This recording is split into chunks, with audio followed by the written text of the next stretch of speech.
hey man, get off your damn cell phone. Listen, you didn't tell me got, like you this. know. This shirt's like all unbuttoned. I mean, what I'm fucking Rico the Suave. hell? In here. Jesus. Damn Latin lover. I know. I know, man. What's crazy. he doing? All right, don't talk. You're not supposed to talk yet. Okay. So, Don't talk. Don't talk. Just listen. all right. So, hello to everybody in iTunes world. I want to give a special thanks to K-Var, everybody on YouTube, all the folks out there. I want to tell everyone, go check out kvar.com. Make sure you check out K-Var. Appreciate everybody. Appreciate everybody over at Kenzie's, everywhere, Quest, Blackwater, everything. Garrett's Popcorn's making a special appearance. Special That's thanks right. to them. Jesus. Jesus. And then, of course, Q in the booth. Special thanks to him. We got a really fun, great, informative episode today. I'm excited. It's one of my best good buddies. And yes, for the record, I do have black friends. This is going to be awesome. We're going to get into some topics. We're going to get into some stuff that has been burning a little bit. Stuff I've wanted to get into, stuff that I feel needs to be addressed, talked about, a whole slew of things. We're going to talk about it all. This is a guy who not only has spent years at the sheriff's department, he's a blue line guy through and through. He started his own brand in his garage. He's built his own brand to a multi-million-dollar company from his garage with nothing but sticks and no shoes. He's done it all with a sewing machine and no shoes. He's done it all from the ground up. He's a wealth of knowledge when it comes to not just brand building, media, but literally going from the squad car to the suite in New York, which isn't an easy thing. We have the one and only SURESH Madhavan from 221B Tactical. Thank you for having me here. It's a tough intro to follow. So we're going to get into some deep stuff. We're probably going to run long. I want to dive right in and get started. I know this is going to be a fun one, even for you, Q, because I know you stay on top of the news every day. You're on top of shit with me. Let's dive right in. Conspiracy theories. Mm-hmm. Let's dive right in. Let's get hot and heavy early. Okay. Are you going to the raid on Area 51 and are there aliens there? I am not going to the raid. I need to work. Boo. And I think there are aliens there. Or there are some sort of... There's something there that they don't want us to see. I don't know if it's a object or a being, but there's definitely something there that they don't want us to see. For sure. For sure. Are there green men? I don't know if they're green. They may be gray. They may look like the icon on the iPhone, the alien. They may be gray. You never know. Emoji. Never know. So, all that aside, it's pretty fun to have you in Vegas. We're gonna have a good time talking about some of this stuff. I wanna start, with you, and I've had you on podcasts in the past. I want to start with you, kind of your journey and what you've dealt with as being a black man in the gun industry, and getting your own business established, and even get into how we met and things like that, and some of the stuff you've been up against. Yeah. Well, first and foremost, thank you for having me here. It's Beautiful facility. Isn't It's an incredible facility here, and K-Var and Arsenal do it right. They do. I mean, this place is done right. Hands down, one of the nicest facilities I've ever stepped foot into, and it's not quite complete.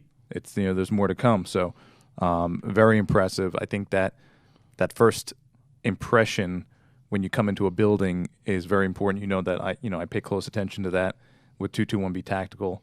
You only have one chance to make a first impression. So I think that the attention to the detail that was put in here is very important, and I was utterly impressed by it. It really was. The shotguns and AKs too aren't bad either, aren't they? Yeah, no, We're gonna have fun shooting those next week. Yeah, we're gonna have a lot of fun with those. Yeah. It's gonna be nice. And we'll get to that.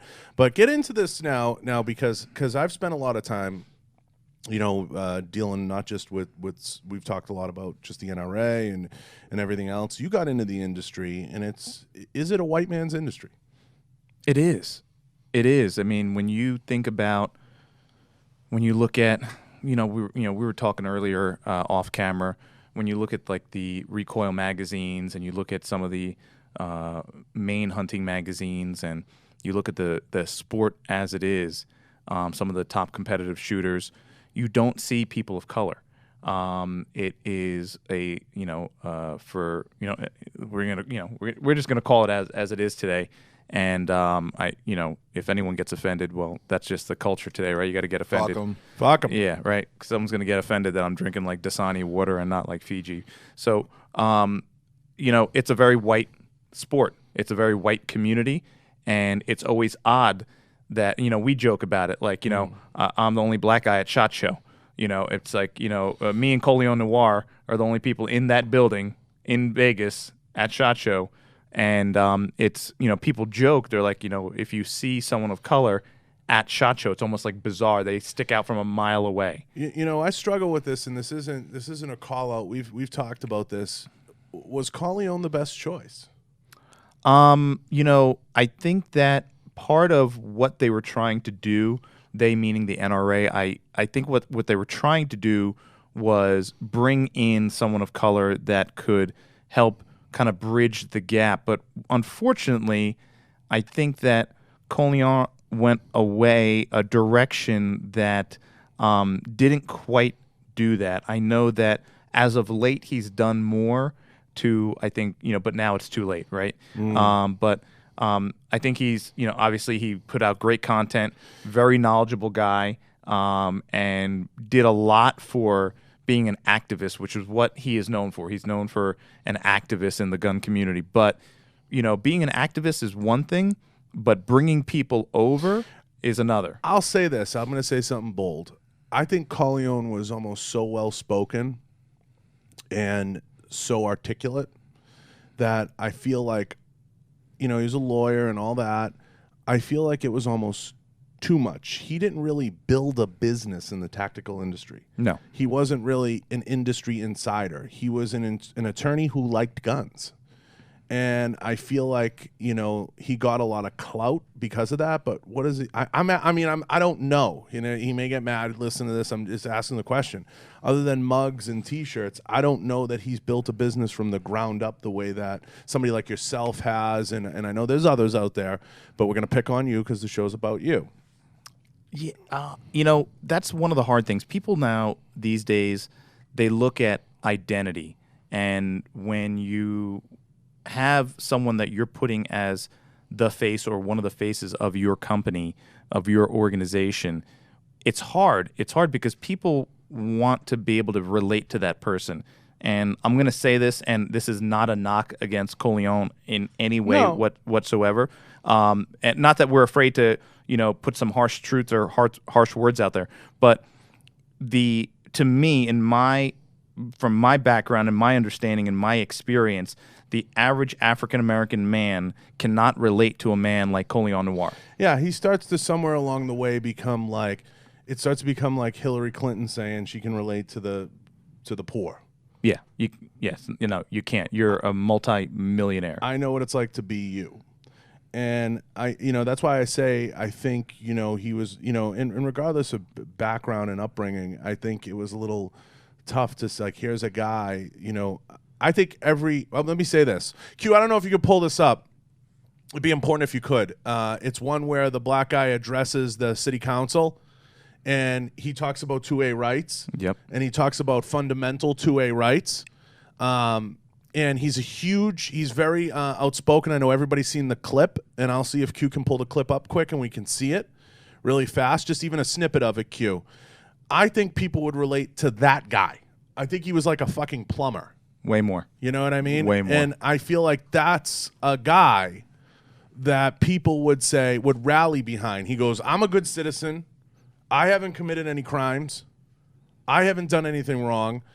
He's not sitting up there citing a legal journal. Right. And he's not sitting up there citing, he's not, what I would call just an advocate. He's the working class man. Here he is. So, speaking of, I don't know if you can add any volume to it as best you can, but whatever, if you can't. And here's who the majority is. I'm the majority. Yeah, but it's that clip. It's North Carolina man's speech at city council meeting about gun rights goes viral. So if you search a clip,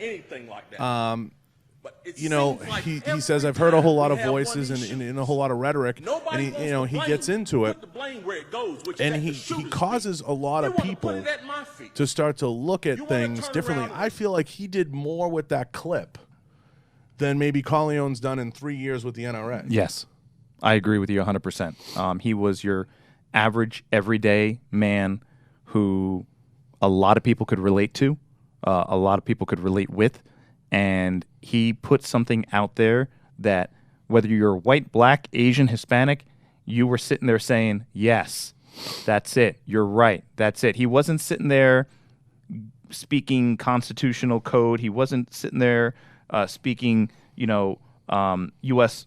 laws, which he just said, why am I getting punished? Yeah, and he put it in very plain language. And you know what? These days, that is, you want to speak to the listening, you want to speak to the majority, and if you want to speak to the listening of the majority, you don't want to sit there and be putting out legal mumbo jumbo. You don't want to be citing codes. You don't want to be citing statutes. You know what? Keep it real. Keep it simple. Part of how people learn is how they connect with the person, the listener. And to me, that's a lot of the breakdown that I've seen thus far, that the average person cannot relate to that person, so they disconnect. What do you say, Q? Yeah, I mean, you know me, man. I'm gonna take it there. So if y'all scared to cross the line, then I'm fine. Hold your girdles. But that's what happened. Colin and MORE is what happens when you bring fucking focus groups in and high-priced marketing groups. Well, he was a part of Ackerman McQueen. They think they can speak to the black community and this community or that community, and you get your focus groups and all this shit. No, just get a regular motherfucker to talk to regular motherfuckers. You got a focus group coming, and you pick this guy out, and he's well-spoken, and he's a lawyer, and he's No, go get Joe the plumber from up the fucking street. That's right. If you want a black guy to speak to the black problem or the black people or whatever, if you want a Mexican guy to speak to Mexican people, you know what I mean? That's when you overthinking it. You bring your goddamn focus groups in and all of this. Yeah, I feel like that, and I've said this before to SURESH, and this isn't condemning of anyone. I mean, he's made his money, he's done his thing. This is after the fact. I feel like they could have gone from 0 to 50. They went from 0 to 100. Yeah. And they didn't need to go to 100. They could have brought in a bunch of different people. Now, it leads into the next thing. Hey, you know what? And real quick, to your point, there's no backtracking, but I don't want to think like this is the bashing this guy. He's not doing anything wrong. He's just being himself. Yeah. I'm putting this on them as an organization. He would have been a great compliment. I'll say this. This is 100% his defense. They didn't build around him. No. They didn't give him any complimentary they kinda pieces. stuck him out there, and They didn't give him any complimentary pieces, and that was part of the issue. But that's not an NRA thing. That's an Ackerman McQueen thing. Yeah. Yep. So that's really where that went sour, like you said, with the focus groups and everything and the overthinking it. They need someone to be in the boardroom and say, we need every man. We need we need somebody who's every man. The industry's funny, and we were touching on that. I walk around SHOT Show and I pay attention in that, we met through the internet, but on the floor, we spent a lot of time together before we called each other friends. And, I've started to say it, I feel like that you are a very rare commodity on that floor. There's just not a lot of guys, not only who are real, who speak the truth, who will say what's on their mind, but there's just not a lot of color in plain English in the business. Now, how do you fix it? That's the million-dollar question. How do you get more folks involved? Is it just a white man's world, or is it how do you get more people to rally around the business in the 2A community? How do you bring more black folks in, more minorities? Because I'd like to see, like, I look at the fitness industry, of course, everybody knows this, and I look at like the strength cartel, and I look at that, and I look at guys, whether it's the Mike Rashids or the other that have broken into the industry with success, and I'm like, that's fucking awesome. Like the strength cartel guys are fucking awesome, and they're all Mexican, and they're badass, and you want to go train with them. How do we get that in the gun industry without the stigma of they must be a gangbanger? Yeah, so there is a disconnect where, being in New York City, you have I've been exposed to a different lifestyle. and now living somewhat in the suburbs, exposed to a different lifestyle. Q, come from where you've grown up. I know people that grew up in Detroit. I know people who grew up in Miami. The problem is, you look at these magazines, these hunting magazines, these outdoor magazines. These people, they got these big guns. You're hunting elk, and they're doing this and doing. That's all in like Middle America, right? And you and I both know African American people aren't living in these areas. They're not living in the middle of 500 acres in Montana, and going out on elk hunts and growing up on the farm with dad teaching them how to shoot a rifle and all that stuff. Being in inner city areas and these certain locales, you don't have access to some of these things, so it's not something you get to do. I was fortunate. Dude, I didn't know what the fucking elk was till I went to college. Right. Like, I know so many people who don't even know about that world, like that even exists. I was exposed to it, thank God, because I was a little bit removed from the city, and I had some great neighbors. They kind of took me in as their son, and the guy became one of my best friends, and his dad was into shooting. And yeah, they were white people, and they took me shooting and taught me about shotguns and rifles, and that was it. I joined the Boy Scouts, and like I got to shoot a rifle at summer camp, but most inner city kids don't have access to that. So if you don't have access to it as a child, you're most likely not going to gravitate toward it as an adult. So yeah, it's no surprise. So what has to happen is there needs to be a program, if you would. Did the NRA create a program with Colin Noir where he goes into inner cities and he takes a group of children out to the woods for a week, showing them about hunting, showing them about tracking, showing them about using a long gun, putting them in nature. And he did a social media TV show that he won. Right. Like, so you're going on a range, and not for nothing. Once again, I don't want this to be like a bashing thing, but he's on a competition show with this NRA TV. He's there on a range competing with 6 other white people. 6 other white people he's there on the range competing with, and the fact that he won his own competition on his own show, that's another thing. I know people had like their own opinion about that. But that aside,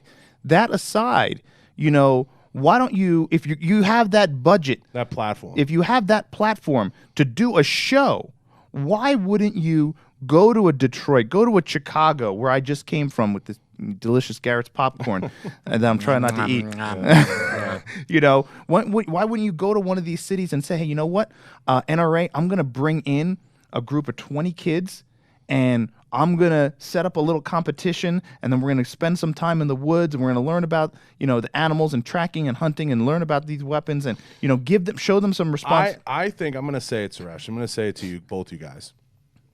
I think, and again, it's not a bad, I think he had a golden opportunity to be like a Candace Owens. Mm-hmm. And I love what Candace has done, educating the community, going to the colleges, educating them on, hey, I think the Republicans have done a genius job of getting out there ground and pound at the college level and saying, we need to get out there, and obviously Kanye took notice of it and some others, and saying we need to educate these people on the young ones, white and black, all folks, at that lower level where the brainwashing begins, I guess, and explain to them who actually put these laws in place, who actually did these things to you, who actually created that snowball and took you down that road. She that's an educational campaign that Candace started, and I think what Candace did was really very smart, and the strategy that they used as a team was very smart on that. And I think he had a golden opportunity to do something like that, but I feel like that may have been too far. I don't want to say beneath him and Ackerman McQueen, or beneath them in a marketing standpoint. Again, this is just a marketing study in how things could have been done differently.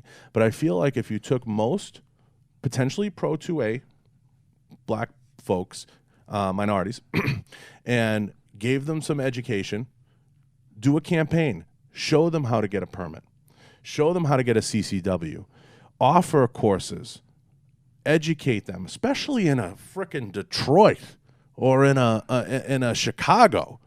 Show them where the gun stores are. Show them how they can be, taught the fundamentals. Offer them instructing. Offer them safe havens for what the sport they love and things they like to do. Walk them down the path of what it's like to compete and to enjoy those things. And I think you draw so many more people into the sport, because I think, and I do believe this with all my heart, just like I campaigned very hard to see fitness and MMA and different groups come into the gun industry, I think that's a huge opportunity missed to bring a large group of hardworking, working class, minority folks.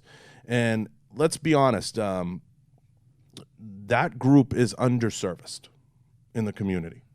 And it's underserviced from the standpoint, I'm not an advocate of, some of the policies that get put in place in terms of mandatory interviewing and things like that. I still believe in the capitalist mentality. Work hard and you'll get where you are. Work hard. But I feel like there's been opportunity missed to educate. Yeah. I feel like that's where the biggest downfall is. Go into those markets, set up shop, find a way to organize, and build. Yeah. John, again, shaking the tree. I don't give a shit. They got a lot of work to do to undo the wedge that's driven between the black community and the whole gun situation and just in general, but especially with the NRA. I mean, let's be real. We want to talk about gun control. The last time the NRA gave a fuck about gun control was when they were trying to control it from the Black Panthers. If you go back and look at your history, they were all about gun control when it was taking it out of the hands of brothers that were in the Black Panther Party. See what I mean? They don't want to deal with that. They don't want to deal with that history. They don't want to deal with that ugliness. They don't want to deal with that asshole side that they were clearly on. Most people don't even know what you're talking about. I know the history behind that, but what you just said, I would guarantee most people listening right now, they don't know that. They don't know that story. They don't know that background. They don't know that historical side of the NRA. And and Q, thank you for sharing that, because that is a tidbit of knowledge. It's huge. It's huge. And people don't know that. A lot of people talk about, they're like, the government's coming to try to take our guns. This happened in Germany, or this happened here. Listen, this happened in America. This happened in America, and most people don't know that. And I think they are doing a disservice, Suresh, because, let's just be real. Be honest with stuff. Get out in front of it. Step up. Say, hey, man, this was blah, blah, blah, blah. That would do more, like John's saying, to repair that, to build that fence back up, to, you know what I mean? Yeah. Yeah. I'm not a candy ass towards the NRA. I have my thoughts, and I've aired them on previous episodes. My thing is education first is always paramount. You can't talk from 1,000 feet unless you can't build a 3-decker house on a 2-decker foundation. Yeah. So you have to build the foundation. And I feel like, and I've said this, I've had conversations with the NRA, as Q is my witness. I've had direct conversations with people there. And I've said, you need to start being insanely real. The moment you start bringing in people that are going to be insanely real and not overly polished, not overly cosmetic, that's when the dialogue's going to start and the conversation's going to start. And that's where it has to be.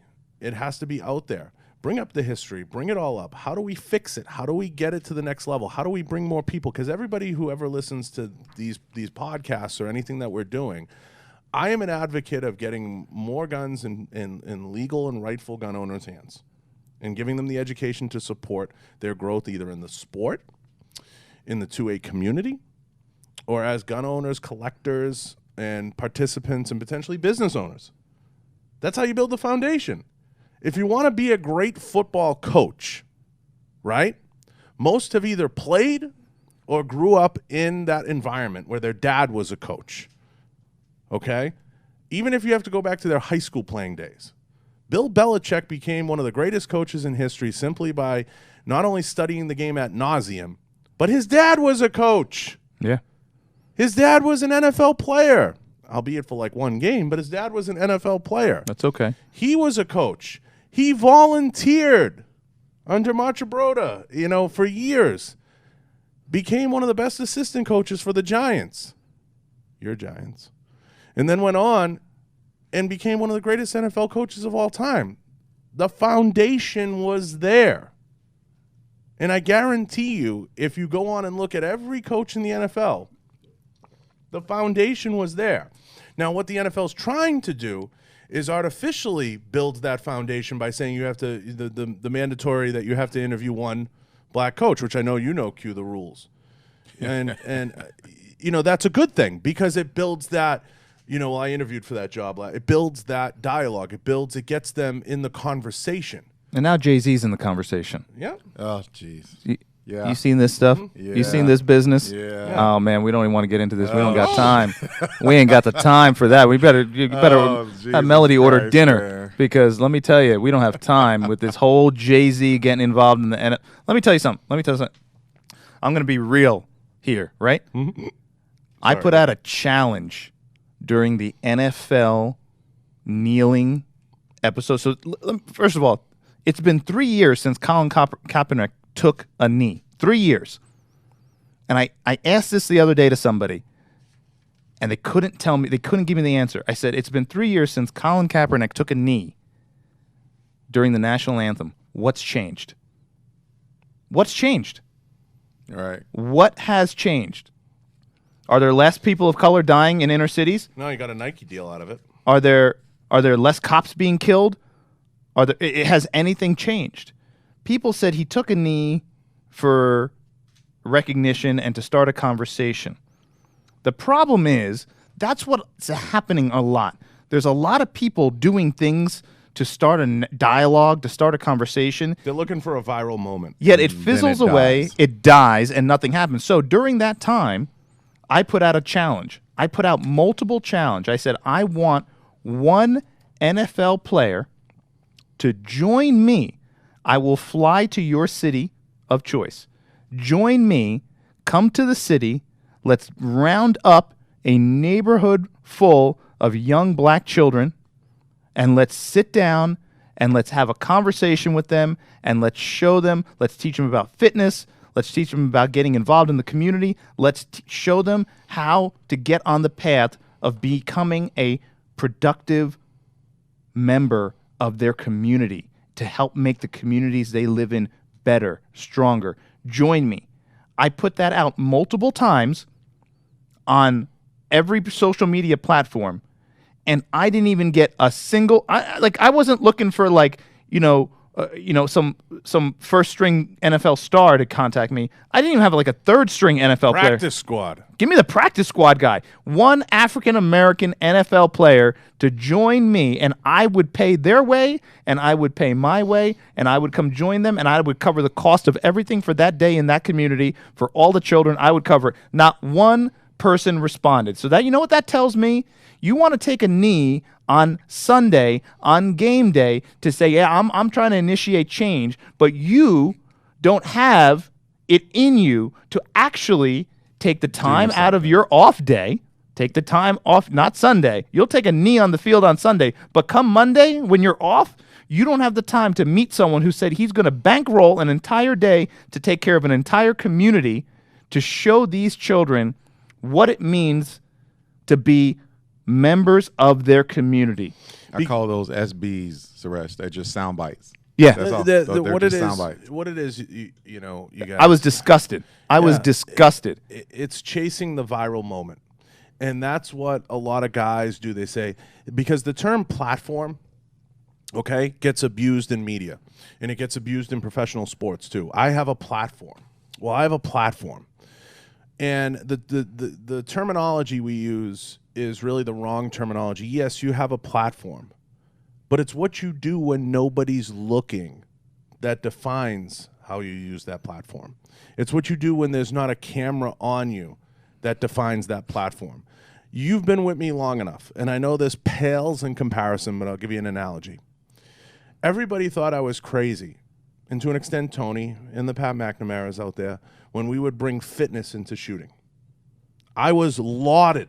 You saw what I went through. Yeah. You lived it with me on the phone. I seen it. Oh, it's just bodybuilders holding guns. It's just these are male models. Oh, fuck them. They weren't in this. They weren't special ninja forces. They didn't do this. They didn't do that.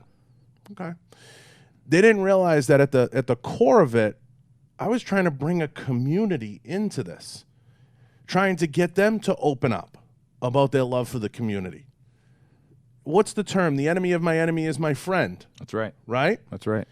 I was trying to bring more people into the community, trying to bridge a gap, okay, between two worlds. Tony did it physically. I was trying to do it via my social spheres and centers of influence and a lot of the networking that I do that nobody sees.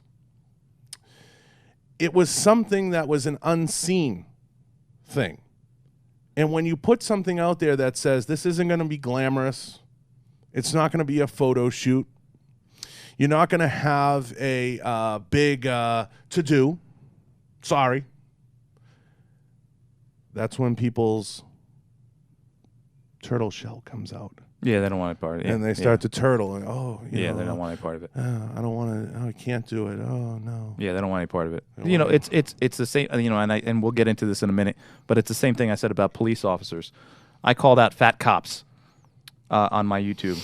I said fat cops are a liability. You should be an asset. You should be an asset to not only your coworkers. You should be an asset to your family. You should, as an off-duty officer, you should be an asset. If you're in a store and it's getting robbed, if you're carrying your weapon, you should be an asset, right? You shouldn't be from the standpoint of, I'm not going to do anything. I don't know how to do anything. I'm not confident in my skills, trained enough to do anything. So how in the world do we have this epidemic of police officers that are grossly out of shape and grossly undertrained? It's not only is it embarrassing, but it's scary. And I called it out. I said, okay, let's do it. What Tony's doing, when you and I are going to be involved in this coming week, is something completely out of the scope of what law enforcement is doing. And we shared a story earlier where I talked to a young man about incorporating jiu-jitsu into his police agency's training. And what happened? What was his response? The response was his chief said he didn't want any of the officers getting hurt doing the training because it was a liability. And I sat there shaking my head saying, wait a second. So you'd rather your officer possibly lose their life? You said it, get dead? Mm-hmm. Like What's the alternative? What's the alternative? So your officer does not have the skills to handle someone in that situation. What do they got to do? They got to shoot him? They got to kill the person? So to me, that is one of the issues that I was having from the standpoint of changing mindsets of entire communities. But, going back to what you were saying, I can't stand the people who get up on their soapbox and they're saying, you do this, and I'm just going to scream about it. I'm just going to scream about it. And that's what I saw in the NFL, and it was disgusting. And all those African-American players who were doing that subsequently, once the game ended, they did nothing. They never went into any of these communities. They never put a penny out of their pocket to actually change something, to go educate the young people in these communities. They didn't do anything. They just said, how about, okay, Colin Kaepernick's taking a knee against injustice and police brutality. How about you go to a city, round up a group of young men and young women, and say, we're going to invite the cops over? Why aren't these people going in and saying, I want to bring 25 kids and I want you to put them through a 1-week mock police academy to show them what it's like to be in that police car, in that uniform, doing that job. Right. And you know what? I'm an NFL player. I have millions of dollars. I will cover the expense because I want the police to have a better understanding of where these children are coming from. What are some of their fears? What are some of their concerns? What's their background? What did their mom or dad go through? What did their cousin go through? What did their siblings go through with the police that was negative maybe? Because, that all leads to how we act today. Right. And have those conversations with their local police, and then have the local police, through maybe an academy setting, say, hey, listen, this is why we do some of the things we do and why we act the way we do in certain situations. So come on over. Let's hear your story. We're going to share with you our training. And so now we both have a better understanding of what it means for us to do our job, and we have a better understanding of why you may react a certain way during a certain interaction between the police. Suresh, I to go back a little bit, John, I got to give you props, man. earlier when we were talking about the NRA and the whole situation, you know, where they kind of didn't take advantage of, you know, a good situation with Corleone, and you brought up like a good idea would have been like, hey, let's go to Chicago, let's go to Philly, let's go to Detroit, let's pick up 10 kids from the inner city and take them out in the woods and teach them about gun safety and things like that. That struck a chord with me, man, because, you know, I'm just gonna be real with you. I ain't trying to play the. You've been saying you're gonna be real all show. Just be fucking real. Just be fucking real, right? You know, my first introduction to a gun, dude, I was 8 years old in the back of a fucking Chevy going to rob a liquor store, trying to join a gang. I'm just being dead honest with you. That was my introduction to a gun, right? No respect for the gun, no way to know what it could be used for properly, all of that. That's big. When you brought that up, I'm like, man, that's hitting home. That's how you fucking start bridging that gap. Yeah. And you know, putting your money where your mouth is as far as like bringing the community together and you know what I'm saying? Like, and you know what that huge. you know what that breeds? That breeds respect. That brings in knowledge. So you take those 10 or 15 or 20 kids out and you spend that week with them, teaching about firearm safety, teaching about the woods, wilderness, you know, nature, and giving them the background and the foundation for firearms and safety and, you know, usage and respect for the weapon. And then they're going to go back and what are they going to do? They're going to tell all their friends about what they learned, what they experienced, and hopefully that spreads. And then you wait X amount of time, and then you take another group, and you take another group, and you take another group. Is it going to happen overnight? No, it's not going to happen overnight. Of course not. But in time, if you put the time in, I see all these and you know, and listen, we all know some of these worst inner cities, and I'm just going to say it because it's already out there, are run by black Democrats. Oh God! Some of the cities that are in the most dire situations are run by black Democrats. And you know what's funny? Most of these political positions don't require any kind of previous knowledge or training. So someone in the community that has some kind of political aspiration, you know, every politician ultimately wants to end up in the White House. Let's not lie about that, right? Every small city mayor, every town council person, their ultimate goal is that they dream of being in the White House someday. They're like, oh, no, I want to help my community. I want to help. You talk to someone on the local school board of education, their ultimate goal in the back of their mind, and they're lying to you if they're not done, they want to make it to the White House. Because you see the progression. They start on the board of education, and then they run for town council. And then they maybe run for like county something. And then they try to get like a position with the governor. And then they try to move up. They ultimately want to be president. And you know what? It starts at like the PTA. Okay, so let's be real. So that progression at that point in time, is there any qualification required? No, I'm just someone in the community, and I want to go on to the town council. And what's your background? What's your knowledge base? Can you imagine someone going into the medical field saying, my name's John Bartolo, and I'd like to go into the medical field and help save patients. Okay, what's your schooling? What's your background? Well, no, I don't have any. But I just want to take this entry-level doctor position and slowly work my way up until I am a top-level surgeon. But I'm just going to kind of learn while I'm on the job. They would, like, commit you, right? But with politics, it's like, yeah, I'm going to come into this town council or this mayor position. I've never run a city or run a lemonade stand, but I'm gonna come in and I'm gonna run this thing, and I'm gonna see what I'm gonna do. And then people are like sitting there wondering why are these cities falling apart? Why are budgets failing? Why is crime skyrocketing? And you know, it's not a knock against. I'm not, you know, it's not like, oh, okay, you know, Republicans are great, Democrats are bad. I don't care about all that. You know, John knows I'm you know, anti-politics altogether. And I think it's just all a sham. But most of these inner cities where some of the worst crime and poverty and unemployment is occurring are run and have been run by black Democrats. What does that tell you? To me, and here's what would happen to me. If I was living in one of those cities and I had one of these people running the city and I was sitting here dodging bullets surrounded by people not working, seeing my friends and family members getting shot, seeing stores shut down, businesses leave the city, and the place going into complete whatever you want to call it. And I would say to myself, hey, whoever's running this show, get them out. I don't care if they're part of the red party, blue party, purple party, yellow party. Get someone else in there who knows what the hell they're doing, because some of these cities, Q, you know this, there's neighborhoods that were like bad when you grew up that are still bad. They're still bad today. Oh shit, are you kidding? Right? Yeah. I just came from Chicago. There are neighborhoods hometown. right? There are neighborhoods in Detroit and Chicago, I've been to them, that have been like bad for 30 years now. What the hell is going on? There are blocks in Inglewood in Chicago. I'm 39. My entire 39 fucking years on this earth, that same block is not a block you go down. Right, Inglewood. right, You know what I mean? Like, right. like where does that happen? You know. So what is going, like, at what point does someone say, what the hell is going on here?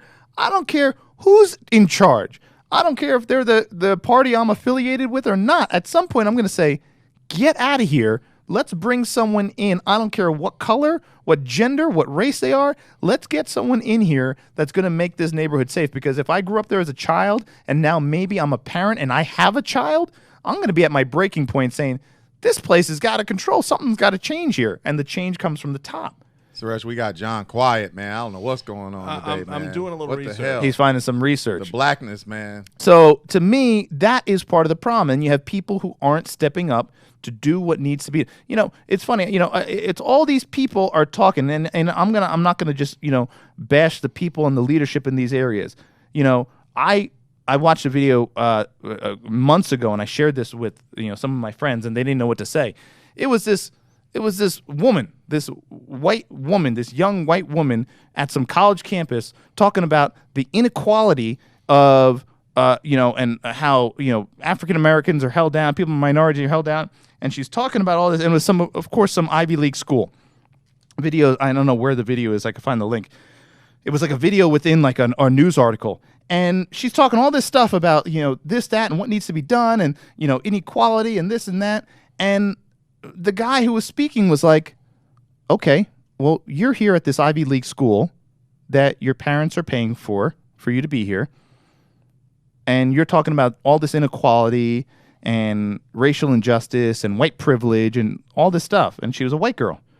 He said, okay, how about we go down to the registrar's office, you give up your spot here at the university, and we find a young black man or woman to come take your spot. They're going to take your spot, and your parents will continue paying for their education for the next 4 years. And you be the change that you are talking about. You be the change. So let's go on. Let's walk down to the registrar's office right now. You're going to give up your spot here at the university, and you're going to bring in a young African American to take your spot. You ready to go? And you heard crickets. You heard crickets. Because it was easy for her to sit there waving her finger, talking about how, she's disgusted by white privilege and she's disgusted by all these things. But when it was time for her to initiate the change, she said, well, no, that's not what I was talking about. No, that's not what I meant. I meant too real, John. I meant like the school needs to do something. I mean that, like, rich white people need to do something. I mean, like, the politicians need to do something. She was saying everyone needed to do something except her. And to me, that's the epitome of what we're doing. It's like no ownership. John knows the story. I would arrest young black men for whatever it was that we would arrest them for. They had a warrant, or they did something, and they would sometimes give me the sob story about how, they didn't have a dad, or they this or that, and all the reasons why they were sitting there in handcuffs right now in headquarters. And I would look at them and be like, hey man, you are saying this story to the wrong person. Because I grew up with all that stuff you're telling me about. I went through the same thing. And look, I had the opportunity to be a physician. I passed on that, and I took the opportunity to become a police officer. And I became a police officer. Now I get a paycheck every 2 weeks. I was able to buy a home. I'm able to drive a nice car. I'm able to, go on some vacations. put some money away. I was able to do all these things. So I said, I don't want to hear it from you about your hardships because I was able to do it growing up in an all-white town, getting hired at an all-white police department in another all-white town, something that people said that would never happen, I would never do. So I didn't want to hear it. That John, all went out the... Tell them you're lying. Tell them you're lying about excuses, John. Come on. One man's excuse is another man's motivation. Right? And I said, everyone that said I would never do it, I said, okay, let's go. I said, let's go. Everyone says, like, hold my beer. Yeah, hold on. Let me do it. Well, and to me, that went out the window. And then Barack Obama got voted president. And then anyone who ever said anything to me about not being able to, like, get an opportunity to make it in this country, I would just pull up a photo of Obama and just show him my phone and be like, I'm sorry, what were you saying? What were you saying? What's your excuse about not being able to make it out of a bad situation? Another man who grew up without a father. What do you He's mean? in the White House. They have Hillary too. Whatever they have. I mean, it's like crazy. I'm like, what? I mean, you look at what was his name? You guys could the CEO of McDonald's. I don't know if he's still the CEO, but the CEO of McDonald's in North America was a black man. Was a black man who made it to the top and he worked through the ranks. Stop with the excuses. Own the ultimate thing you need to own is that you just don't want it bad enough. And that's what I've told many people, young people, older people, people of color in my time. Own the truth. Take ownership of the fact that you just don't want it bad enough, because those who want it bad enough, they become the CEOs of tactical companies. They become police officers. They make it out of the ghetto. They make it to the top of a corporation like McDonald's. They make it to the freaking White House. Those that want it bad enough own it, that they want it bad enough, and they do it. Those don't take ownership, and they try to point the finger at everyone else and say, you're why, this is why not, this is why I can't. And to me, it's a complete and utter BS story. You know, I've been quiet because I did a little bit of research, and everybody who knows me knows I don't like to introduce politics into it. But you touched on a couple of points, and you talk about the inner cities. What? I was seeing what you're looking up. I can't show you. These are my notes.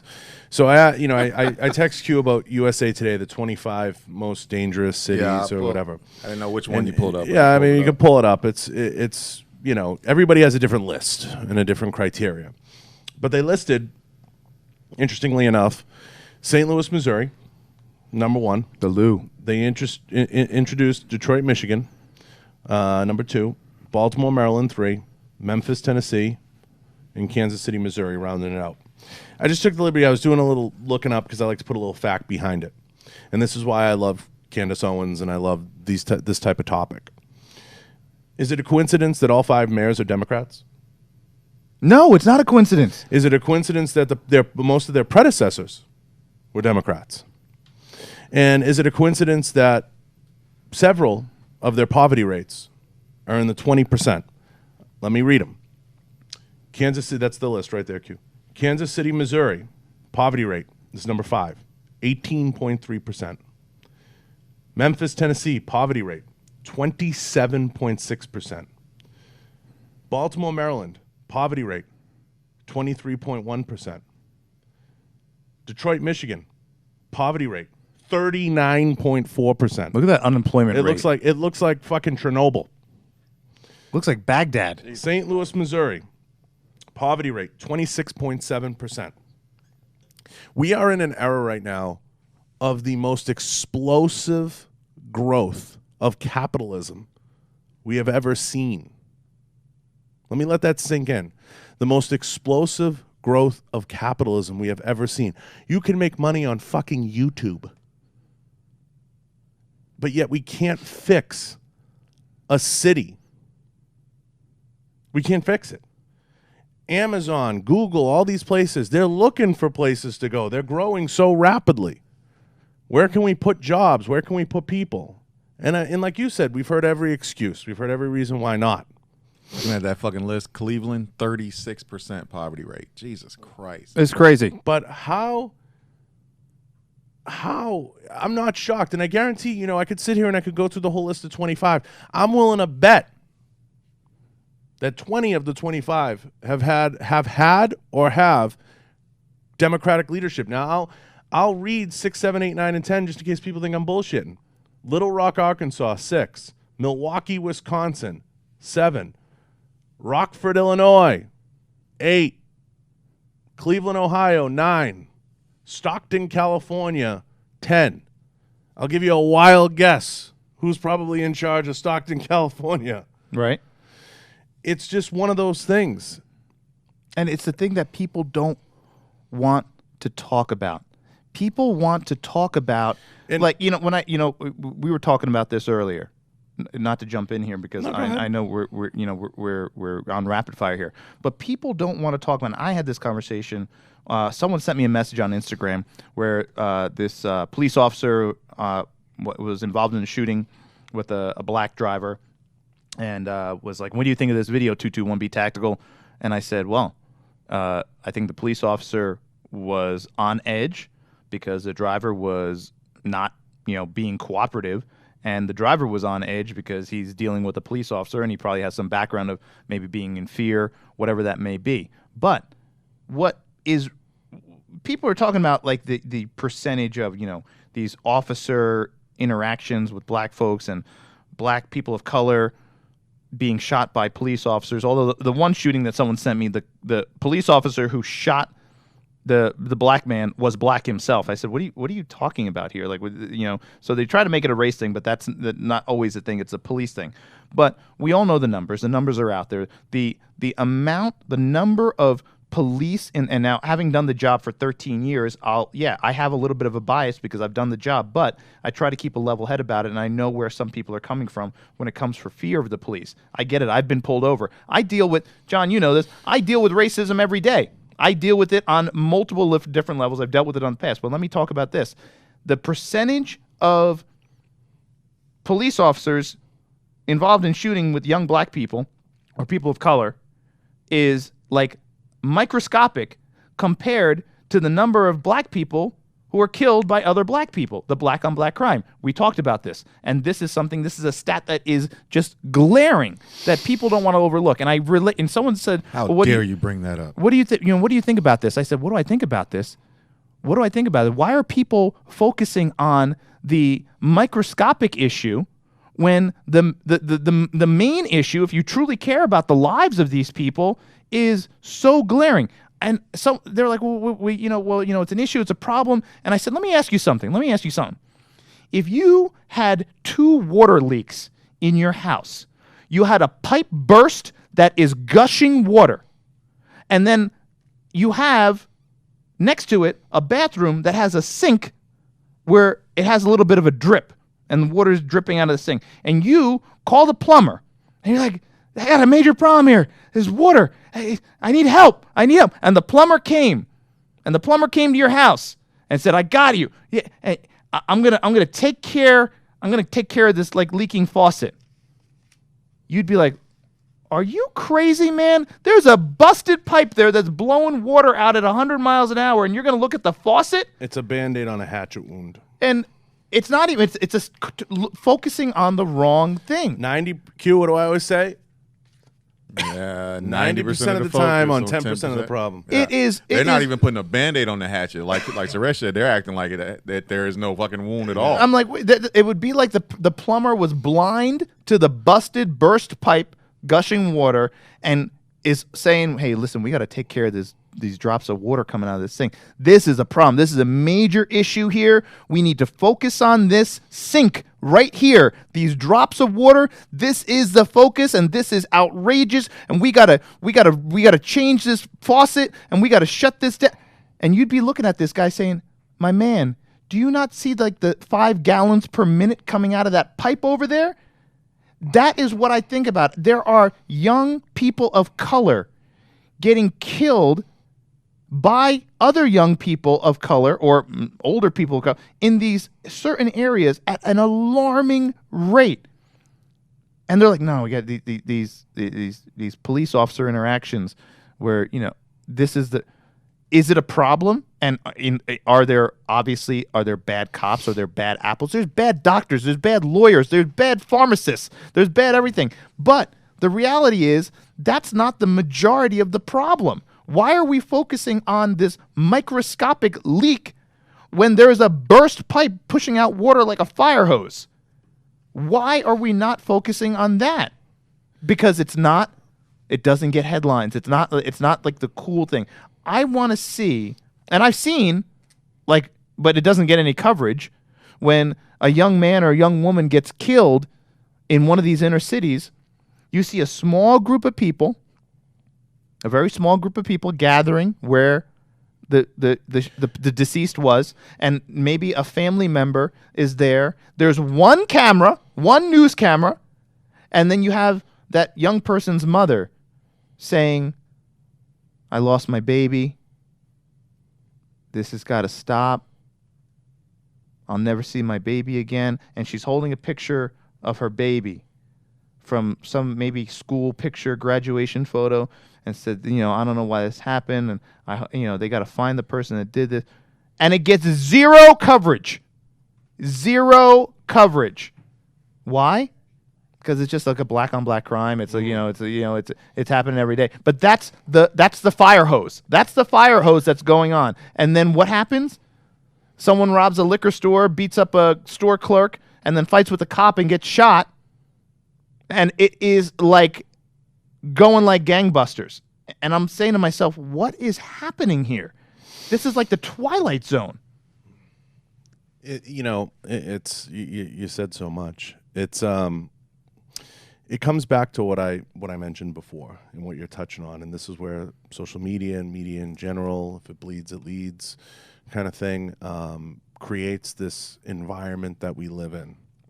This environment kind of flush with, how can we catch them? How can we get an I got you moment? How can we make a viral video? How can we catch a viral video by the tail? How can we have something that is, like Q likes to say, a manufactured crisis? How can we make this a thing? Oh boy. Yeah. And manufactured crime. And what people look for is they look for these I got you moments. Like, I told you, this is bad. See what's happening? And we got to grab a headline.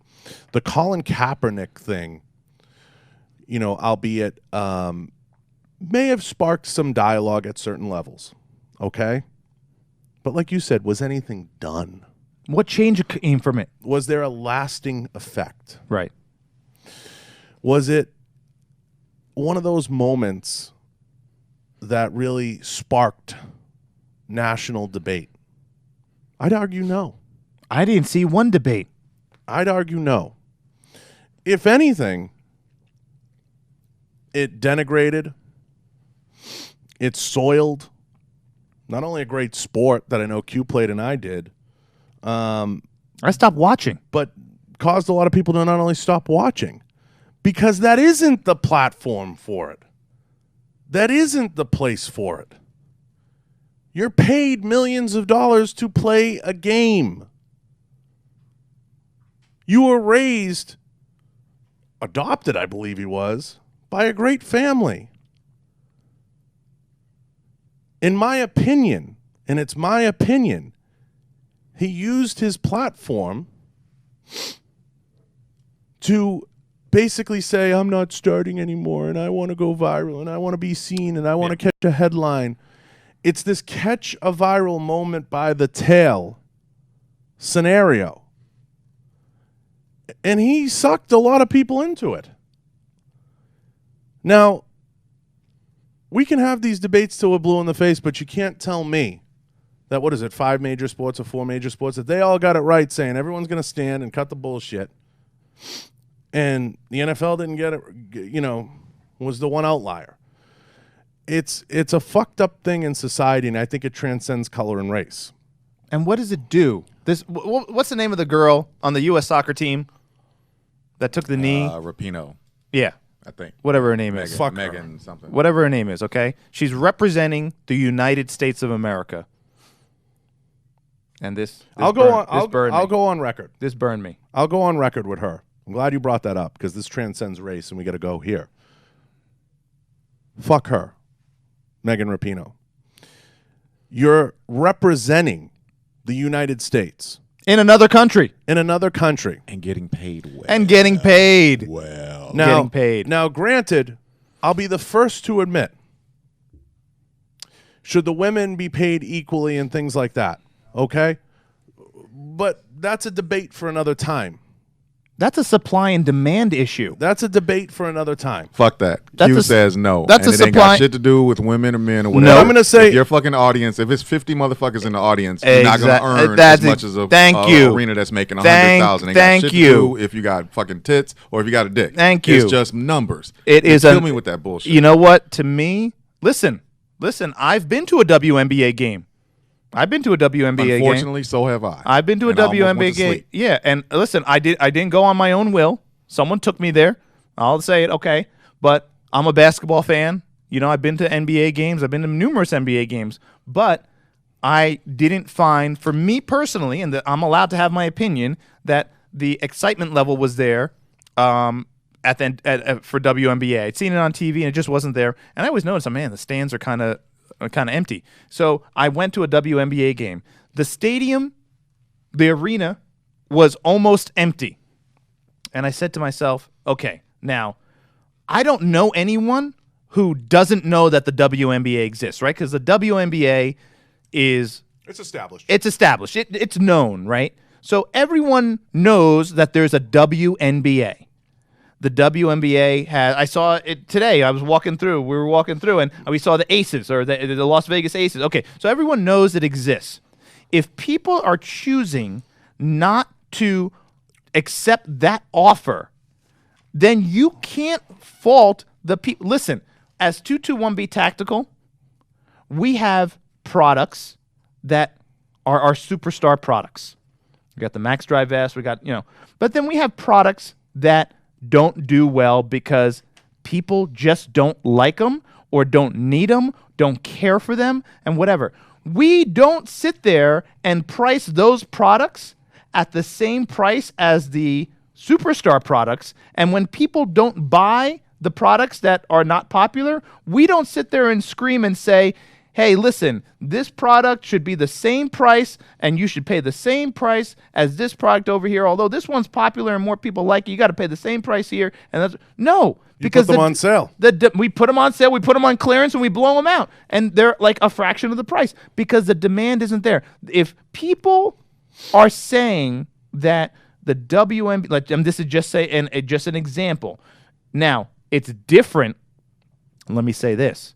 It's different in a workplace. If you go into a workplace and you have a man and a woman doing the same job Completely in an different. office Utterly building, different. that's a Completely. different story. They should be Completely paid different. exactly the same. Exactly. If it's an office building and they have X role and you have X role and it's a man and a woman, there is no excuse in the world why that woman should be making a penny less than that guy. But when you look at women's sports, as an example, and you have the WNBA, and everyone knows the WNBA is there, it's no secret, and people on their own accord are just choosing not to go there to watch the games and pay for a ticket on their own. Now, let me tell you something. There's enough women out there, that arena could be packed with women. Oh, shit. No, you didn't just say some truth. It No, could you be didn't. packed with women. Forget the men. Okay, the men want to see the dunks. They want to see the high flying. They want to see the super. Fine. Why isn't that WNBA arena packed with women supporting those women there? Because you know what? If women packed that arena to support those women on the court would be able to make more money because the ticket sales would be there. And Preach. Listen. Preach. We're missing a key element here. We are. Let me say this. It takes time, okay? Not to say they can't get there. It takes time. And I think one of the big mistakes, especially with women's sports and society in general, is we want it now, right? Well, I'm sure Bill Russell wanted to make $100 million a year like Kevin Durant. And Bill Russell probably has 50 times more accolades than Kevin Durant. You think Bill Russell wants the paycheck of the NBA now? Of course he does. Of course he does. But the reality is, he was part of the build. A build that took 50 years. I'd argue till Bird. If you go back and look at Bird and Magic's salaries, Magic had a pretty big salary because he had a unique contract. He had that lifetime Lakers contract. It was unique, but it still wasn't ridiculously high. I think it was like 25 million. I forget, Q. It was like something like that, which was unheard of.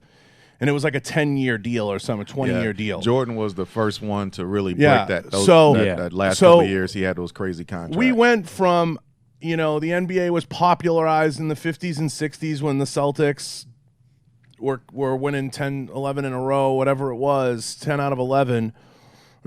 It didn't really hit the big salary numbers till the mid-'80s. Go look at baseball salaries. Oh, my God. It wasn't until fucking the 90s that guys started actually, killing it. And for a league that plays 182 games plus a preseason, a lot of those guys were making a couple $100,000. Now, granted, to play a kid sports, what people don't see is the years they spend making nothing in the minors and everything else coming up. Now, I'm in no way defending the salaries of pro athletes, but it takes time. Yes, women's sports, you've had successes. Yes, women's sports, you're especially women's soccer, you're getting it out there. You're doing a great job. You're way ahead of field hockey. You're way ahead of figure skating. You're way ahead of maybe even in some ways the WNBA. In some ways, I would say women's soccer is. I would say women's soccer might be ahead of the WNBA in terms of the foundation and the worldwide appeal. Absolutely, absolutely. But I do believe it becomes a supply and demand thing. And I'm sorry, you're not gonna. This isn't. And Q's gonna love this term. We use it a lot around here. This isn't microwave, fast forward, let me get the flux capacitor and let's beam forward 20 years. You have to build, Megan Rapinoe. You have to build. You're going to need more time. I think women's soccer, what was it, 2000 or something, they started to really lay the blocks down, and they're in a bit of a quandary because soccer is only every 4 years, and then it's every 6 is the World Cup or something. So they have a bit of a quandary there with how that all shakes out. But you're working. You have a great gig. You're representing the country. And let's not get way away from the facts here. You're representing the country. What'd she take? What was she taking a knee against? Social injustice, or what was she taking a knee against? I couldn't equality of pay was the big issue. Yeah, I had to look it up. The equality of pay was the big issue. She wanted equal pay. So sorry, I gotta have some Garrett's, but it was the equality of pay was a major issue. My issue with it is the space in which she chose to do it, representing the country, and I feel like now she has a personal Instagram page, and she probably has other personal social media outlets, right? Mm-hmm. So rather than voice her opinion on her personal outlet, she did it on the United States Forum. Mm-hmm. And I just looked up articles. So yeah, it was Kaepernick. She was standing with Kaepernick and stuff. Oh, so it was it was social injustice. And to your point, I don't see her at any goddamn United Way Center. Where is she? I don't see her at the Boys and Girls Club. Where's she at? Yeah. Where's she at? So miss me with the bullshit. Where's she at? Where's she at? Yeah. Where is she at? Where is she? Is there? I'm gonna funding a youth police academy in an inner city to bring the police and the youth of that community together. Hold on. Here's the quote. I personally have never experienced over-policing or racial profiling or police brutality, but I cannot stand idly by while there are people in this country who have to deal with that kind of heartache. Okay. Well, what the fuck are you going to do about it? What are you doing about it? What are you doing about it? What are you doing about it? What are you doing? Hey, tell her to call me, because I've had some shit happen to me. Tell her to call me. Help me out. Because I've had a lot of stuff happen to me. You don't hear me complaining about it. What were you about to say, John? So Megan Rapinoe, according to Players Wiki, which is, it's always somewhere, the truth is always somewhere in the neighborhood. Her net worth is estimated at $2 million. and she reportedly earns in excess of $168,000 a year playing for the Reign FC, and one of the highest paid players behind Alex Morgan and Abby Wambach. Okay, let me put in a context, people. $168,000 a year. That's top 2% in the country. Top 2% in the country. Yeah, and she's playing soccer. she's playing a sport. She's playing a sport that she loves, and she'll probably have a career in broadcasting after, and so on and so forth. And I'd argue she probably makes more from endorsements, things like that. You know, I'm sure of it. I'm sure she's in the neighborhood of a few $100,000. Another page says she makes between $300,000 and $400,000 a year With endorsements with and everything. endorsements Sure. and everything. So I'm sure I believe that. I'm sure there's more tied into that. How much has she put into inner city programs? I'm sure she lives. Moving on. Yeah. Right. Right? Yeah. I mean, Right? How much she put into inner city programs to help know- this social injustice that she's never experienced herself. And that's great. She's standing up for that. To me, let me tell you something. I'm going to put this out here right now. I see these white people out there at Black Lives Matters chants who've never been pulled over by the police, who've never been shot at by the police, who've never even been arrested. And I say to myself, man, that is amazing. That is amazing. Standing up for the social injustice and the plight of others and something you've never experienced. That's great. But what Guys. these people like this, what are they doing? I'm going to get us off this topic right now because I have the clincher from Miss Megan Raponi. If you want to transcend and you want to get to the next level, and it's about money, Serena and Venus Williams are some of the highest paid athletes on the planet. They earn more than most men. You've never heard them cry out. You've never heard them really complain. I haven't. I haven't. Someone I can haven't. let me I know. haven't. Comment below. But they do it because they're good business women. I think one of them owns a piece of the UFC, as quiet as it's kept. They're good business women. They get themselves out there. They market themselves right. And they're in a sport I've never watched a day in my life, not even by accident. So cry me a river. That's all I have to say about it. I think that once again, you have a situation where people are willing to speak up and speak out, yet they're not willing to take action on their own to the point where they themselves may have to maybe do something, take money out of their pocket. Listen, I think it's all horseshit. I think if Megan Raponi had, a $20 million endorsement deal from somebody else or anything else, you never would have heard a word from her about social injustice or anything else. Case closed. I think it's just one of those things. I don't care what you tell me. Yeah. It's you look at Serena and Venus. They work hard. They get their shit done. They're in ads. They own companies. I think one of them owns a piece of a water brand, and it's just they're just out there hustling and getting it done. And it comes back to what you originally said: get out and hustle and just earn it every step of the way, and you'll get the income, and you'll be able to employ the people, and you'll be able to do the things that you want to do. So you know what? And you can build your own brand. Yep. Just give me a break with that shit. So let's go on to another topic here that we feel we got to touch on. We have so many different influences and social influences. I want to ask you this: what influences you, and who out there do you kind of keep your eye on, and who do you feel people could benefit from paying attention to, and who's preaching the good word, and even in politics?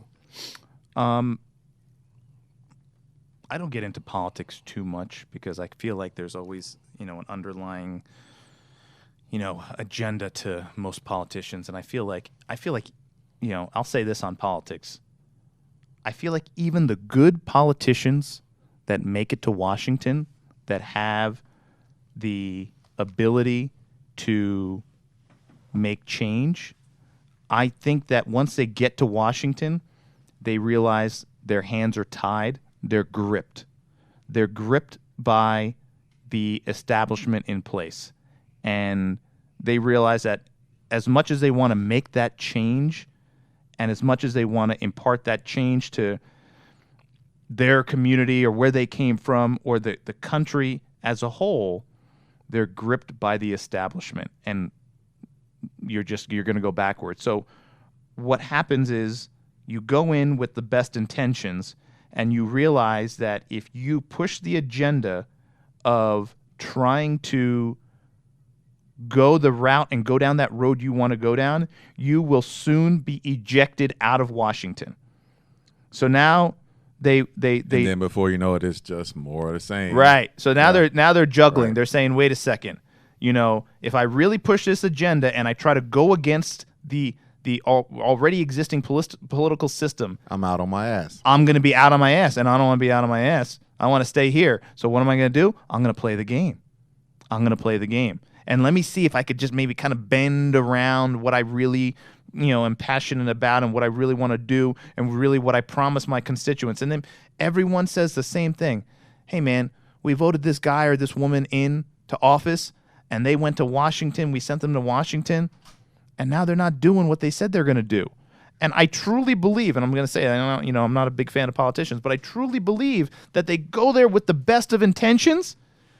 I agree. And then the reality of where they are hits them. Yep. And they just are like, oh, man, okay, so I can't really push this or else I'm going to be ousted and I'm not going to be here. So let me just kind of just go with the flow and see what little changes I can make so I don't get, booted out of here. That's what I've been saying for years, man. I'm not trying to fucking call for, take the government down or whatever, but I've been saying for years, the whole thing needs to be taken down. The whole thing. Democrat, Republican, all it, just tear it down to the studs, man. It's a joke. It's a joke. It's a flawed system. And let me tell you, if a private company ran that way, it'd be out of business. It'd be out of business. If a private company ran that way, it would be out of business. They have no control over their budget, and they have no control over what actually needs to be done to impart change. So to me, that's, like you said, Q, that's a system that definitely needs a complete overhaul. And there's too many people in there with their own agendas, butting heads, not willing to work together, and it just doesn't lead to anything positive. And that's why nothing gets done. Everyone says nothing gets done. Nothing gets done. Nothing gets done. And then, next thing you know, something has to happen. They're like, oh, Congress is in recess. Recess? What the heck's going on? Recess? No, I'm like, what? Fucking 9 weeks what and is shit. going on here? Fuck that. What is going on? And then they come back and they're spending millions of dollars and months of time listening to some baseball player who was accused of taking steroids. What is that? What does that have to do with anything? Why doesn't Major League Baseball deal with that? Why are they in front of Congress? We got people dying. We have veterans not getting medical attention, dying on our streets, dying waiting to get into the VA. And they're talking to some baseball player who took steroids to hit some home runs. Please, Suresh, they're PEDs. I'm like, what the hell is going on here? What the hell is going on? So anyway, so you said, what motivates me? What motivates me and what drives me? Well, I sure as shit know it ain't Jesse Jackson. That was offensive. Well, now Freddie Jackson. Freddie Jackson. Freddie Or Jackson. Tito Jackson. Tito. Don's favorite. Tito. That's the Tito's my favorite favorite. Jackson brother. Jermaine. Jermaine, though. So Michael. part of what drives me, I love people who are pushing the envelope on innovation. And to me, I don't care. To me, there's no such thing as crazy, because crazy people who are called crazy, are the reason why we are here today. You know me, John Bartolo. I'm fucking crazy. You know that.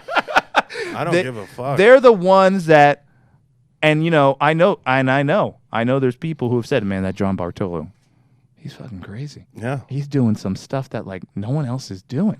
And What is he what? thinking? What is he thinking? What is he thinking? You know what? Here's the thing. When Steve Jobs said, you know what, we're going to make a cell phone. That's more powerful than the lunar lander. And it's not going to have any buttons. People probably whispering in the back room after that meeting.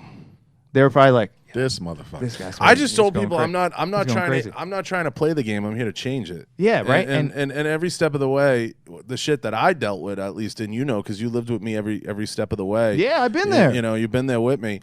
I listened to people tell me everything I was, and every step of the way, I'm like, well, that sounds interesting. Yeah.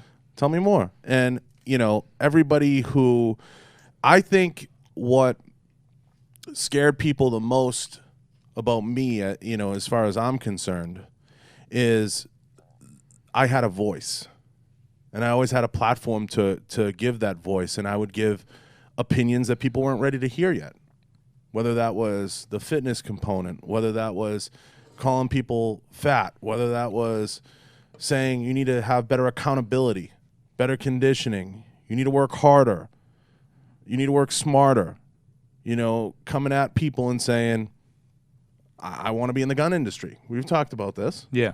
You weren't a Special Forces ninja. I wasn't Special Ninja door gunner. A little bit of a background, nothing exciting. I knew enough. But that offended people. Oh, there's no way. When you walk around the gun industry, and I was a big advocate of peeling back the curtain, 90% of your owners and people behind the curtain, you just sat with one today, half of them look like they've never shot a gun in their life. It blows my mind. And most people don't realize that. And to me, you have the people who are influenced by this media, which is like, as we talked about, Instagram is dead. Most people don't know it yet. Instagram's dead. Cable TV has already died. We already had the funeral. We had the wake, and we had the funeral. And it's spreading the ashes. And we had the repast. It's all done.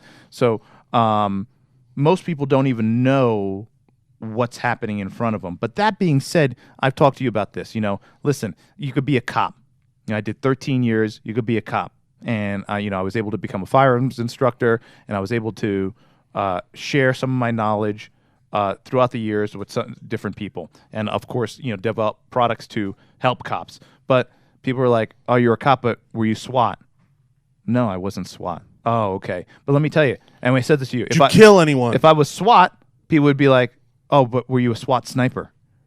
No, but I was SWAT, but I wasn't a SWAT sniper. Okay. And then if you say, well, I was a SWAT sniper. Oh, you were, but were you ever you ever serve? You ever served in the military? No, I never served in the military. But if you said you served in the military, what were you doing? Infantry or were you special forces? I was only infantry. Oh, you weren't special forces. You say you were special forces. What were you? Were you Delta? Were you Green? No, I was it. But if you say you were, they're like, oh, you were, but you weren't a Navy SEAL. Well, okay. Well, I was a Navy SEAL. Okay, were you on Team 6? Were you on Gold Team? No, I wasn't. Well, if you were on Gold Team, were you team leader? It just never is enough. It's never enough. That's a very unique thing to the gun industry. And I try to explain that to people, and I try to articulate it to people. And we've dealt with it every step of the way. That's a big thing. And I've had multiple conversations with people about it, with Tony, with different folks. It's very strange to me. It's confusing to me because I don't get it. I legitimately don't get it. I don't understand. Like, I'm like, okay, and if I was, what does that get me? If I apply for the job and I'm good at it, do I not get the job because of that? Like, I'm confused as to, I try to find, what that gives me. 500 likes equals $0, right? $0. $0. 10,000 likes equals $0. Equals $0. So I'm trying to figure out, like, am I missing something here? Like, what's the catch? And I think social media, there's these I gotcha mobs, there's these try to get you mobs, there's these, and you go through it in every community, you go through it in the minority community, you go through it, and everybody's trying to put people on a cross and basically, say, he means this, he means that. I have an open forum. I'm blessed, knock on wood, that this is an open forum. You want to ask me the question directly? Ask. I'll answer it. The best of my ability, at least. I'm no expert. But I'm trying to create open dialogue as much as I can. And I feel to a lot of the photo mongers on social media, people that lived in that, I can take a photo and I can be anything I want to be in a photo. This forum, this type of stuff scares the shit out of them. Because they can't do it. They can't do it. They can't speak it. They can't come on and have a dialogue. I'm more than willing to say I'll sit across from anybody. I'll invite my worst enemy on and say, what does that get me? I'll ask the question. I'm applying for a job at X. What does that get me? I'm confused. I'm trying to understand it. And I think people obsess over that thing, but it's obsessing over the wrong thing. Do you want your engineer in your factory to be an expert at CAD? Or would you prefer that he was a security specialist? No. You'd want him to be an expert in CAD. Yeah. Having anything else is a bonus. I'm not taking anything away. It's a bonus. Here's we want to talk about foresight, right? Here's what I envision. I envision in the next few years when Instagram is completely dead. Well, it's already dead now, and I'll tell everybody you know. why, because I know everybody's going to say, well, why do they say that? It's do they say because that? you're betting on how much somebody's willing to swipe down. Right. And it's just a here and now. It's a quick, it's this. That's all Instagram is it's quick. They're trying to figure it out. They're trying to pump in things like IGTV, but it's never going to be It's like... never going to work. Yeah. Here's the problem, and here's the question you ask. And I ask this to the people listening. If you had to pay $9.99 a month to follow an Instagram account, how many accounts would you be following? Almost none. Almost none. I asked that on my story a couple times. That is the reality. All these people who are Instagram influencers with their, buy my whatever that I'm hawking this year and this week, and use my code for 10% off or 50% off or 90% off, and you see all this stuff. It's like Instagram is flooded with it. These influencers who behind the scenes really aren't anything. They're just they have this phony world on Instagram, and you say that first and foremost, no one's clicking on that. No one's doing it. No one's using those codes. Those codes are probably used at like a fraction of a percent. But that being said, what is that person offering to the general population? And would someone pay $5.99 to follow their account? Right. Probably not, right? So that goes to show you the value. Now, here's what's going to happen. Talk about foresight. There's going to be a time where people are sitting back and realizing there's going to be a generation, it's going to be our generation, where people are sitting there. They are not going to look nice anymore physically. They're not going to be in a position, whether it's their full-time faux position or part-time faux position or whatever. They're not going to have that position. They're not going to look the part, and they're going to be sitting there broke because not enough people use their 10% off codes, and they're going to be saying, "Man, I spent an ungodly amount of time making posts and making videos for Instagram that got me absolutely nowhere. Instagram killed me. It was free entertainment for people who would have never paid for it. They would have never paid for it. And I subsequently what I got was an instant gratification of someone double tapping it. Because we know that what less than 1-point-something% of Instagram posts are actually read. So someone double tapped it. It made me feel good. It got some likes. It got some views. Maybe made some people laugh. People got to see my boobies. People got to see my buns hanging out of my shorts, or they got to see my boobs popping out my turtleneck, and it made me feel good because they double tapped on the photo. I was holding a gun, but I never shot a gun like this in my life before. I'm wearing this outfit, but I don't wear it in real life, and now I am 40, 50 years old. I'm broke, and I realized, man, maybe I should have had like a real part-time job and put those hours into that, or developed a brand, or something, actually developed a brand, right? And oh man, well now what am I going to do? Let me go a step better. This will blow everybody's mind out there. Let me go really a step better. Unless you have a brand, and I don't mean this directed at everybody, but ask yourself a better question. Looking at your page, looking at things you post, looking at to all the social media mavens out there.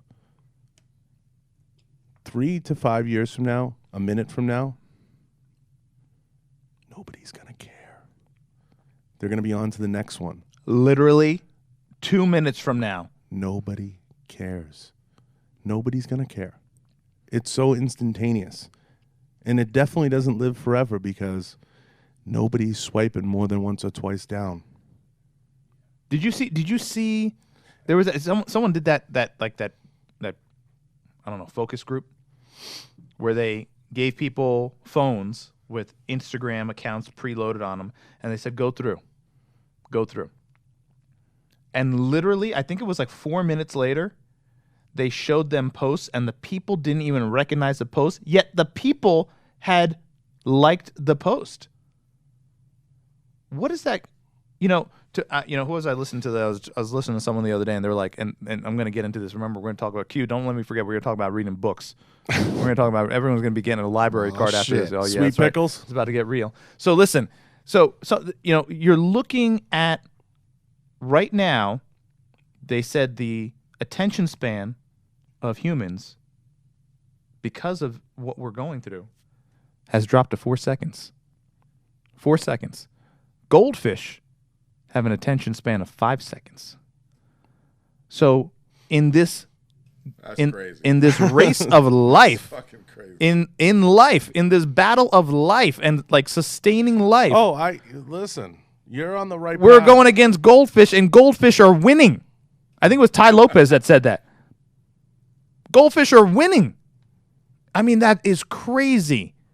That is crazy. We're going through. So anyone who says that any of this stuff is relevant or valuable, they're going to be suffering one day. And I feel bad because I know a lot of people on social media.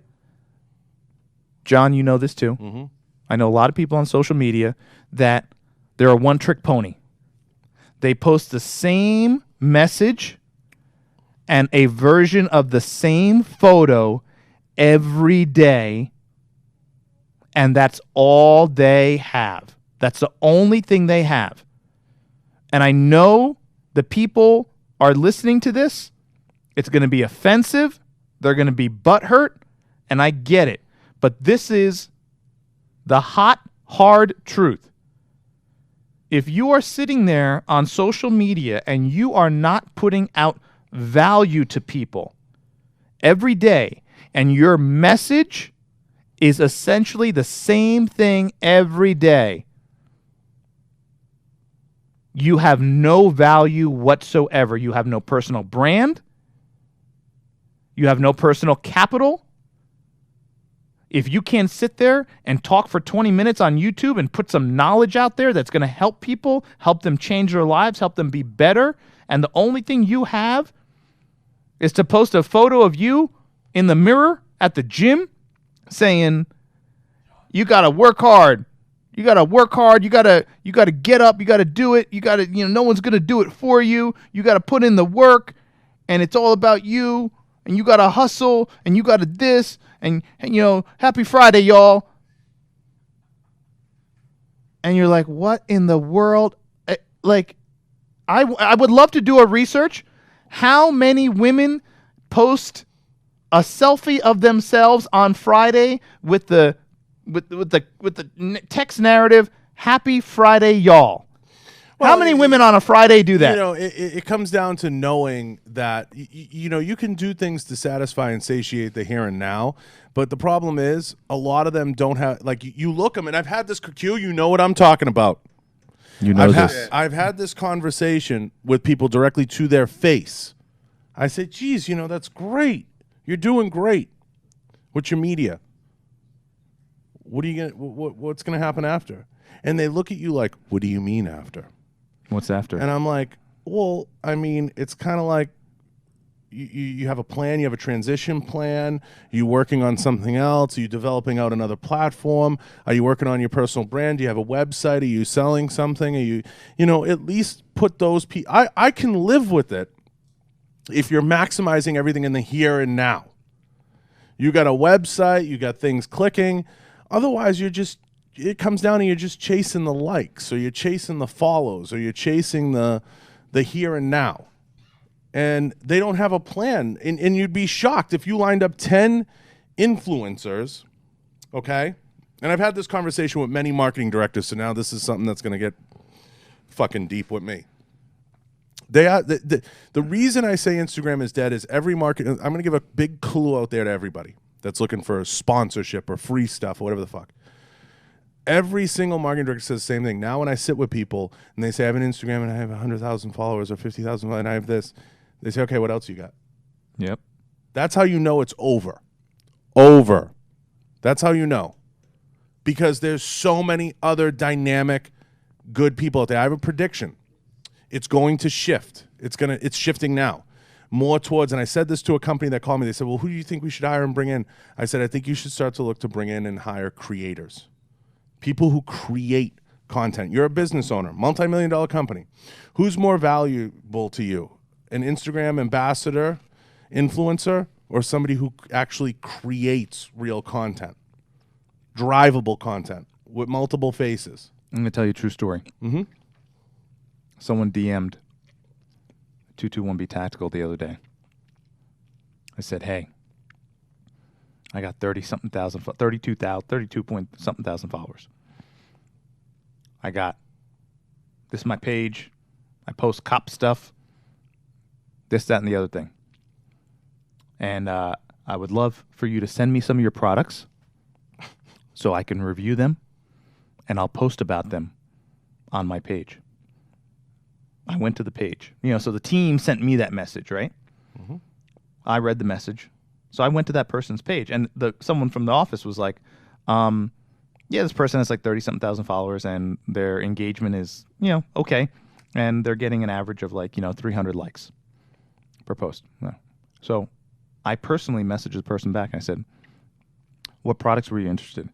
I was thinking about, your gloves and your Max Dry vest, for the body armor ventilation and all that stuff. And I said, you have a YouTube channel? They were like, no, but I'm thinking about starting one. But I'm going to make a killer video, and I could post it to IG. I said, you know what? You're going to post that video, and 24 hours later, no one will ever see it again. No one will be able to search for it. No one will ever remember it. It'll be dead. And they were like, well, I'm going to start a YouTube channel. I'm about to start a YouTube. I said, when you start a YouTube channel, Call me. Let me know, because YouTube is searchable and YouTube is more powerful.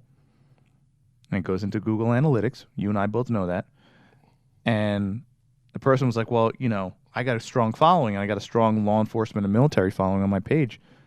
And I said, I don't know if you know, but and I don't mean to be the one to tell you this, but Instagram is dead.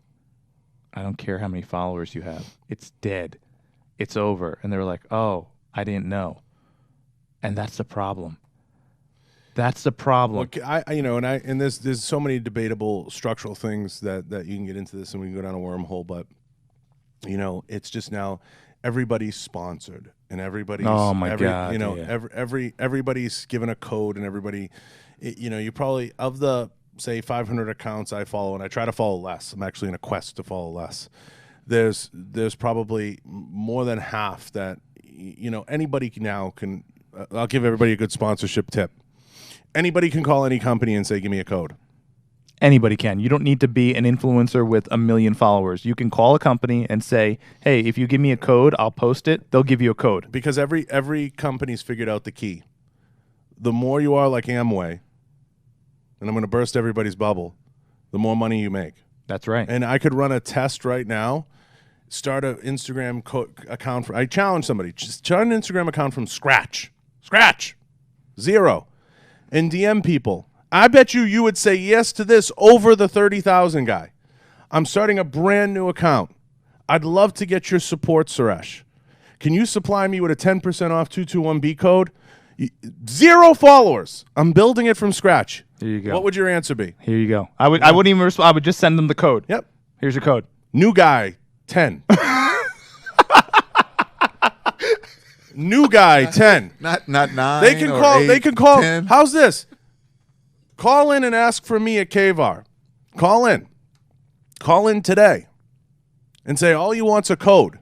I'll walk outside. Get Dave. I'll walk outside. We'll start a campaign right now, and I'll give you a code. 100%. Yeah. You're sponsored. There you go. You're sponsored. I'd make a bet. You could probably call. I don't want to go too crazy. You could probably call any company out there, any brand, And if you can get them to answer you, that's the trick. Get them to answer you. Yeah. And get something similar worked out. They'll give you one. Oh, yeah. Like these new energy drink companies that are popping up everywhere. Yeah. Hi, I'm a bang girl. And that's it. So That's it. Dave's calling me. He's outside the door. We're on air. We are on air. We're What on the hell air. does he want? What the holy hell? Will you design a code for anybody out there? All right. I just got confirmation. We're on air. We're wrapping up soon. We're gonna get He's some like, lunch. This is leave me crazy. alone, man. He's calling me from out there. We're going to do a hell? code. We're gonna do a code. We're So gonna do- anybody who wants to call in to K-Var and request the code, you're sponsored. Done. It's a done deal. And you'll do the same. Same thing with 221B Tactical. Sponsored. You're sponsored. I want to touch on something. Make 2 sales and we'll give you a T-shirt. Make 4, you get a hat. Make 4, you get a hat. Hat. And just in case anyone thinks I'm bullshitting, First Form uses the same model. Yes, they do. On It uses the same model. Surprise. Contact them. All you need to do is email them. If you'd like to become a First Form Legionnaire, email them. They will give you a code. They will make you purchase a T-shirt. You don't get it for free, I don't believe. And you will then begin posting about their products that you purchased full price. You will begin posting wearing their shirt that you paid for, and you will post your code. So we've gone long. And you'll gotta eat. remain broke. Can I touch on one thing? Go ahead. We're It at was something- an hour and 50. It was something on my notes. Go There's ahead. something on my notes, and I have to touch on this. Reading is fundamental. Reading is fundamental. Thank you, Q. John, what do you do when you don't know how to do something? I'm gonna be 100 with everybody. He asked me. I go honestly at this point. You go to YouTube? I go to YouTube right Yeah. now, Yeah. and I try to see what's out there. Yeah. You know, that's kind of my search bar for that. Secondly, depending on the topic, or I'll Google it and see what comes up. And I'll see what I can look into. So I'll give a prime example, and I'll throw it back to you.